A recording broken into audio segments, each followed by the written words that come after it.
Hey, back with Lisa. Lisa, one last thing I think it's essential. Um, how is this different? Like your background in emotionally focused family therapy, the collaborative, the development of the model and stuff, different than perhaps someone who just said, "Hey, I think I'll try to just apply EFT to families and see how it goes," because I think it's important for people to understand the background to how you got to a place where you're teaching this. Um, Well, there was several of us, Jim, Gail, George, and myself at the trainers retreats that were talking about the fact that we started as family clinicians and we're doing a lot of family work alongside of the couples work. hmm. And I was running a clinic, a family therapy clinic, and we had been focusing on like how can we the moves in EFT and what we do with emotion, Mm. very similar, identical in fact to what we do in families, but it's directionally, you have to pay attention to the caregiving system being open, whether or not child vulnerability is heightened. And so we started talking about all this at the trainers retreat, then started meeting together, started looking at a lot of my cases, even the ones I'm going to show in Boulder. I have seen that couple at some point and or seen their child and moved them to couple, but you're going back and forth between the two. And we said, we need to operationalize this. We need to sit down and talk this through. And we started looking at tapes, which is, we had a meeting with Sue and we said, there's a family therapy model here. And the difficulty is researching it because we were all doing couple work and then possibly a child coming in at some point, right? When the caregiving system was secured up. So it was hard to know like what's working, the couples work or the family work, right? To decrease the symptoms in the child referral. So it was because a lot of times we'd screen out the child for coming in individually and see that there's a lot of distress at the top. So we would end up doing couples work. Couples work would then impact the child at school, and we'd never seen the child. So it was hard to tell, was it EFT couple work or family Right. EFT for families that's working here? Yeah. And we realized that we needed to operationalize how we were thinking through these cases and that there was a family therapy model here. And it's based in obviously structural and EFT and attachment theory all together. And we started watching clips, we started looking at processes, we started looking at our mistakes, like this blew up, what went wrong here, and really Mm-hmm. dissecting it. And we have recordings of hours and hours of, we would get together, the four of us, and fly to Arizona and teach family therapy and then talk and do 5 lives and then break down the clips and figure out, okay, there's one thing that we're all doing the same in the same moment. What is that? We'd have Sue watch it. We'd present it to her.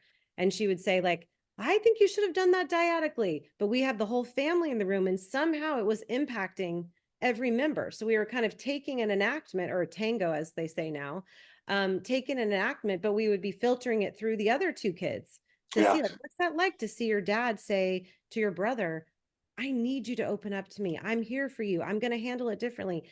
We would say, wow, we can string this enactment all the way through the system and it That's right. impacts everybody. That's right. So, And the other, like, even if the enactment stays maybe between dad and one, you know, child, there's something about families witnessing it that becomes part of witnessing the it. family emotional history that's different Mhm. than some mysterious thing happened and they feel different. I love how you said that Yeah. because witnessing is a powerful position in a family system, but also as you're learning the model, like witnessing somebody doing the work, Yes. you're also learning it's impacting you.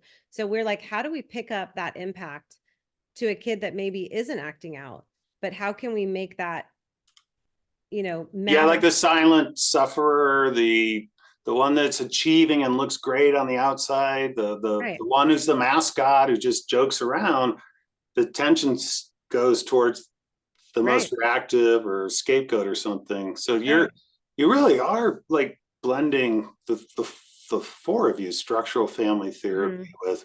with good attachment theory and that warm positive regard towards families. Yeah. You don't see families as the enemy. No, It's we, so we look easy. at it as a system. We pull out the identified patient as there's something happening in the system that's blocking the child to be able to reach out, say what they need and ask, or say what they're feeling and ask for what they need. And we look for those blocks, and they're pretty easy to kind of surface and bring forward. But we talked about this as a group and started writing about it and started showing clips that would identify what we're saying, we're writing, and what we're seeing. And then came this beautiful family therapy model, right? That we know is attachment based and has some structural kind of and humanistic influences, but is really operationalized and clear. And it gives a map to the family clinician so that they know what to do and how to manage through emotion, kind of shifting change processes in families. Right. I was thinking too, it could even help somebody that's maybe I made up a new word, gravitating towards more emotionally focused individual therapy, is that you, just to spend time with you, sharing this, showing these clips, talking in this way where we're expanding. This is one of those old systemic ideas, is expand the client. The client Right. isn't this one person, it's this couple, it's this family, it's this extended family, it's this community, right? That if you come out of this training with Lisa, you'll be content. I want to warn you, I guess, if you're watching, if you don't think about a person's family a lot when you're doing individual therapy with them, and you don't have a habit of trying to honor the absent people, imagine they got to where they got, honestly, they're trying to do the best they can, that you'll come out of this training with Lisa and your room will be full of families. Then the choice is whether you invite them in the room. Even if you're working individually, it's going to help you have greater depth in your work, because even EFFT is relationally based, because you're moving that emotional process between yourself and an individual client. But if you're not considering the relationships before yours, the clinician, with that individual client, and how that supports and kind of maintains their processes now where they're struggling, if you're not looking at that history and looking at it through an attachment lens, you don't know the whole person. Right.